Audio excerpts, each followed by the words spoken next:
భారతదేశ చరిత్రలో సంచార జనజాతులకు గౌరవప్రదమైన స్థానం ఉంది. వాణిజ్యం అలాగే కళా నైపుణ్యం ద్వారా ఆ వర్గాలు దేశాన్ని ఆర్థికంగా బలోపేతం చేయడంలో విశిష్ట పాత్ర పోషించినాయి.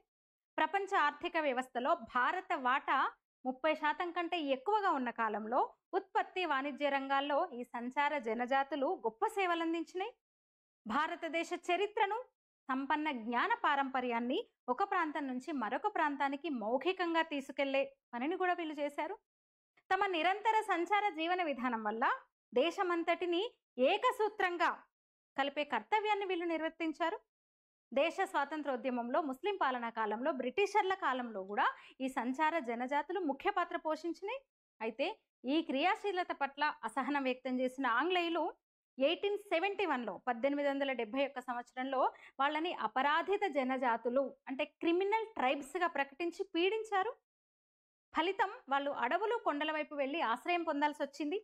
అయితే దురదృష్టం ఏంటంటే దేశం, సమాజం కోసం తమ ప్రాణాలను పణంగా పెట్టిన వాళ్ళు నేటి స్వాతంత్ర భారత్ అయితే దురదృష్టం ఏంటంటే నాడు దేశం, సమాజం కోసం తమ ప్రాణాలను పణంగా పెట్టిన వాళ్ళ సంతానం నేటి స్వతంత్ర భారతదేశంలో తమను తాము నిరూపించుకోవడానికి కావలసిన పత్రాలు లేక, ప్రభుత్వ పథకాల లబ్ధి పొందడానికి నిత్యం కార్యాలయాల చుట్టూ తిరుగుతున్నారు. నివాసం లేక, వాళ్ళ పిల్లలకు సరైన విద్య, వైద్య సదుపాయాలు లేక, ఉపాధి లేక, సామాజిక గౌరవం కూడా లేక ఇబ్బందులు పడుతున్నారు. ఇంకా ఆశ్చర్యకరమైన విషయం ఏంటంటే ఈ వర్గాల సాంస్కృతిక బలాన్ని ఉపయోగించుకోవడానికి మత మార్పిడి ప్రలోభాలు, దేశద్రోహ కార్యకలాపాల వలయం చుట్టుముట్టినా కూడా ఇప్పటికీ తమ పూర్వీకుల సంప్రదాయాలను కాపాడుతూ గౌరవప్రదమైన జీవితం గడపడానికి ప్రయత్నిస్తున్నారు. వాళ్ళు దేశవ్యాప్తంగా కూడా 4 నుంచి 5 కోట్ల మంది ఉన్నారు. ఇప్పుడు వెనుకబడిన జనాభా కోసం దేశ పాలకులు సులభంగా అమలు చేయగలే విధంగా వాళ్ళకు ఉపయోగపడే వాస్తవాధారిత విధానాలను రూపొందించడమే లక్ష్యంగా, ఆకాంక్షతో సామాజిక సమరసత పనిచేస్తుంది. ఇక ప్రస్తుతం 4 నుంచి 5 కోట్ల మంది వాళ్ళ జనాభా ఉంది. ఈ వెనుకబడిన జనాభా కోసం దేశ పాలకులు సులభంగా అమలు చేయగల విధంగా వాళ్ళకి ఉపయోగపడే వాస్తవాధారిత విధానాలను రూపొందించడమే లక్ష్యంగా, అదే ఆకాంక్షతో పనిచేస్తుంది సామాజిక సమరసత. సమాజం కూడా సానుభూతితో పెద్దన్నగా వ్యవహరించి వీళ్ళకి చేయూతనివ్వాల్సిన అవసరం ఉంది. ఇక సంచార జనజాతుల అద్భుతమైన ప్రదర్శన గజ్వేల్ పట్టణంలో, మన గజ్వేల్లో జరిగింది. సంచార జాతుల 30 బృందాల కళా ప్రదర్శనలు ఆకట్టుకున్నాయి. వాళ్ళని వెనుకబడిన వాళ్ళు కాదు, సమాజమే వాళ్ళని అర్థం చేసుకోక వెనుకబడింది. సమాజ సంపద కాపాడిన వాళ్ళని క్రైస్తవ బ్రిటిష్ ప్రభుత్వం నేరస్తులను చేసింది. హిందుత్వాన్ని కాపుకాచిన వాళ్ళని ఊరికి దూరం చేసింది. 6 గంటల పాటు నిర్విరామంగా జరిగింది కార్యక్రమం. ఎవరిని సీట్లోంచి కదలనివ్వలేదు. రాముడు గుహుడిని ఆలింగనం చేసుకుని వెన్ను నిమురుతున్నప్పుడు, శబరి ఆప్యాయంగా పండ్లు తినిపిస్తున్నప్పుడు ప్రేక్షకుల కళ్ళు నీటితో నిండిపోయినాయి.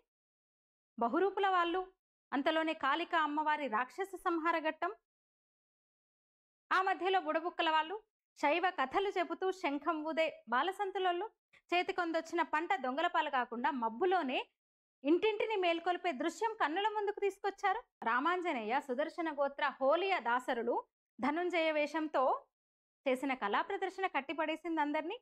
విభూతి ధరించి పరమశివుని ఆరాధించే మొండి వాళ్ళు, ఔషధాలు అమ్ముతూ చిలక జోస్యం చెప్పే బుడగ జంగాలు, ఎరుక చెప్పేవాళ్ళు, సోది చెప్పేవాళ్ళు వేదికపైకి వచ్చేశారు. ప్రభలు తయారు చేసే వీరభద్రులు ప్రాంగణంలో శివదండకం చదువుతూ ఊరేగింపు చేశారు. వంశరాజులు, మనం పిచ్చికుంట్లోళ్ళు అంటాం కదా, వాళ్ళొచ్చి మన పూర్వీకుల వంశం గురించి పూసగుచ్చినట్టు చెప్పారు. హరిశ్చంద్ర వారసులు, కాటి కాపర్లు, బసవన్నతో గంగిరెద్దుల వాళ్ళు, సింధు భాగవత కళాకారులు, ఒకరా ఇద్దరా అసలు వందల మంది ఆ ప్రాంగణాన్ని ఉర్రూతలూగించారు. పటం పెట్టి ఏకంగా భారతం చెప్పే తెగ ఒకటి, కాకిపడగల వాళ్ళు, అలా 30కి పైగా సంచార జాతులు తెలంగాణ మొత్తం నుంచి గజ్వేల్ చేరుకున్నారు. 240 మంది కళాకారులు ప్రదర్శనలు ఇచ్చారు. పట్టణంలోని శ్రీ సరస్వతి శిశు మందిర్ మైదానంలో, ఆ పాఠశాల ప్రాంగణంలో ఈ కార్యక్రమం జరిగింది. పోతురాజులు, హరిదాసులు, శారదకాండ్రు, పెద్దమ్మలోన్లు, నక్కపిట్టల వాళ్ళు వాళ్ళ పాట ఆటతో అలరించారు. గోంధాలి వాళ్ళ ప్రదర్శన, నక్కలలో తమ జీవితంలో మొదటిసారి పాటలు పాడుతూ వేదిక ప్రదర్శన చేస్తూ స్వాభిమాన అనుభూతిని పొందారు.